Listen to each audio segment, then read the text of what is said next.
Nick. G'day, mate. Hey, Con. Hey, mate, how's it going? Yeah, good, mate. What's your game last night? Yeah, great game, mate. Yeah. Well, it's the start of another day at Summit. You know what they say, same stuff, different day. But even though you may perform the same duties day after day, you really want to make sure that you perform those duties safely, so that you'll be in great shape to do your work again the next day. And then relax at night. Maybe even have a beer. Anyhow, I got together with the Summit team to film this program, which demonstrates to you just what you need to do to stay safe on the job. Because when it comes to workplace safety, Summit's got it all summed up.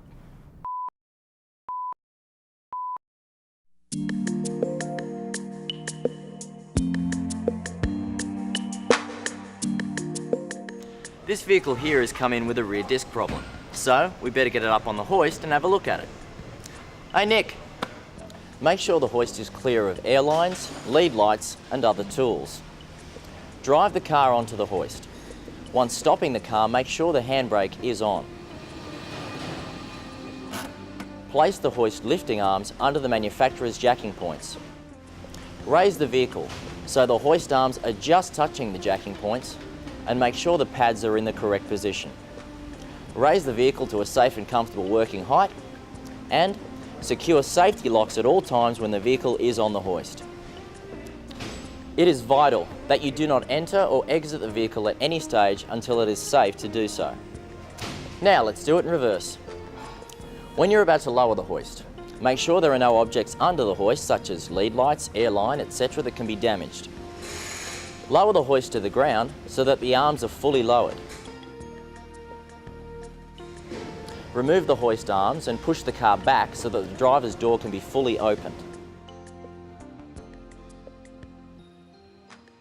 There are other safety procedures that you need to be aware of when working around the hoist. When adjusting a rear disc and internal shoe type handbrake, once you have the car on the hoist, undo the handbrake cable adjustment nut if it is inside the car. Then, raise the hoist as per previous instructions. Remove the rear wheels. Be aware of the correct procedure for removing the wheels. Remove the hubcaps with a suitable screwdriver or wheel nut caps with a fitting tool. Remove all wheel nuts, being very cautious the wheel does not fall off. Lift the wheel onto the ground, keeping your back straight and your knees bent.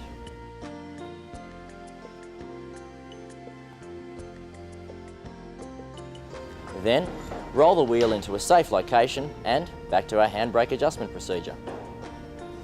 Loosen the handbrake adjustment cable if the adjustment mechanism is under the car. Remove the rear disc rotors and adjust the handbrake shoes to manufacturer specifications. Refitting the wheels. Make sure you're using the correct procedure. Roll the wheel to the ground below the hub where the wheel will be fitted. Bend your knees and keep your back straight as you lift the wheel onto the hub. Fit all wheel nuts and tighten. And back to our handbrake adjustment procedure. If the handbrake cable mechanism is under the car, adjust it now to the manufacturer's specifications. Lower the hoist as per previous instructions. If the handbrake mechanism is in the car, then you can now adjust it to manufacturer's specifications. As you just saw with the wheel procedure, lifting is something we really need to take extra care with. And in the motor industry, that can't be stressed enough. When lifting and carrying any heavy items, such as car batteries and tyres, make sure you use correct grip with your hands at the bottom of the object. Always keep your back straight.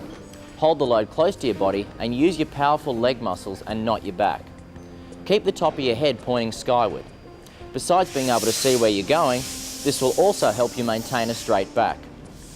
Your feet should be placed apart but no wider than your shoulders width, and your leading foot should point in the direction you're about to move. Keep your arms close to your body to avoid chest, upper back and shoulder strain. When placing the car battery in position, place your thighs against the car for extra back support. When moving a 20-litre drum, use the appropriate trolley, and then test the weight by moving it slightly, and then proceed in the proper lifting manner.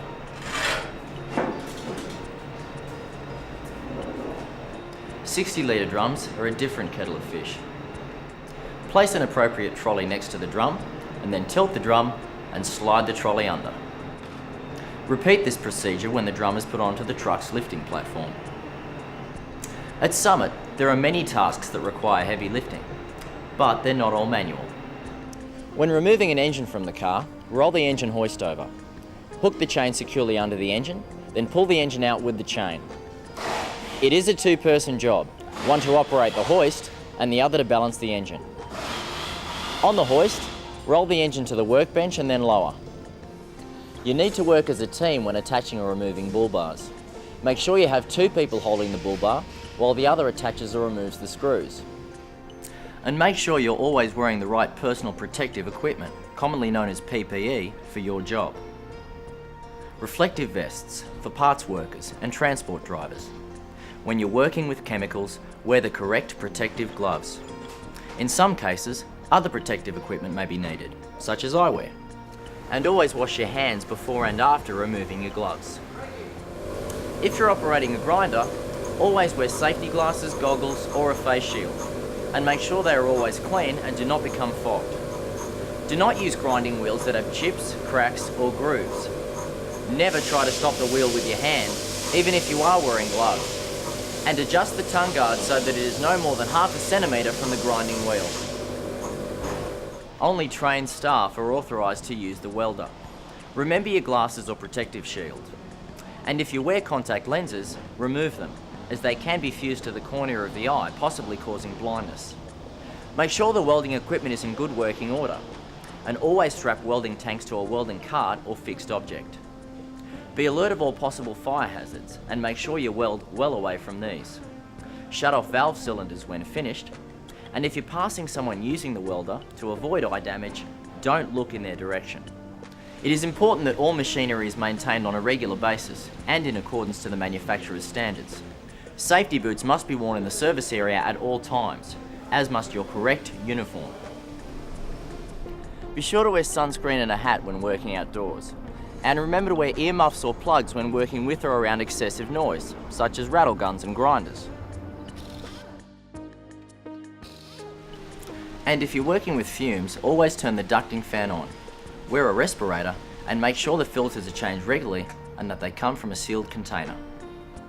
Use a flexible exhaust hose as required to vent engine exhaust to the outside. Brakes may contain asbestos. If you come across asbestos brakes, your manager will have the correct removal procedure. When driving in and out of the workshop, be aware of others around you and sound the horn to warn fellow workers and pedestrians. In the case of emergencies, make sure you use your oil spill kit to ensure a safe environment. Make sure all hazardous chemicals are correctly labelled and stored. And, when experiencing difficulty removing a wheel, get someone to help you. Loosen with a lubricant and dislodge using a rubber mallet. You should drive slowly and cautiously and must never exceed 8 kilometres per hour. Be careful to watch what is happening around you and make sure all walkways are kept clear and floors kept clean. Clean up any spills immediately.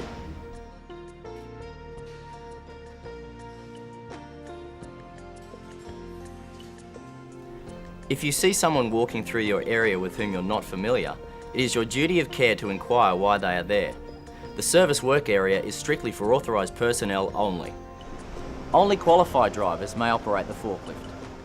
Make sure you check the vehicle before you use it, and use the right attachments. Secure all bridge plates, keep your forklift stable, and secure your load. Use correct driving techniques, obey all traffic rules, look where you're going, and sound the horn. Do not raise or lower your load whilst you are en route, and ascend and descend gradients slowly. Always have at least one hand firmly on the steering wheel when the forklift is in motion, and apply the handbrake when lifting, stacking, or destacking.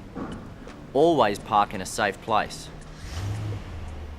In the showroom, when running a car, always leave doors open and do not run more than one car at the one time.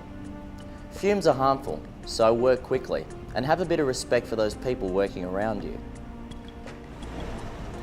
When changing the showroom or the yard, make sure you do so with at least 2 to 3 people.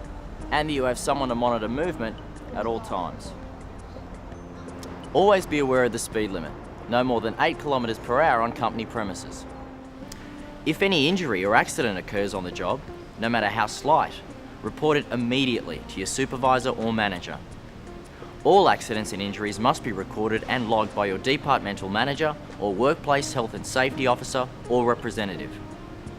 And know where your first aid kit is located. Working under the influence of drugs or alcohol is dangerous and is not permitted, nor is bringing illegal drugs or alcohol onto the premises. Fire is an ever-present hazard, especially where fuels and electrical equipment are concerned. Familiarise yourself with the building exits. Know your safety procedure and who your fire warden is. Keep building exits clear at all times. You should be familiar with your workplace emergency plan and know where the emergency evacuation assembly area is located. General housekeeping is a must in all work areas. Keep tools in their correct places. Do not use petrol for cleaning purposes.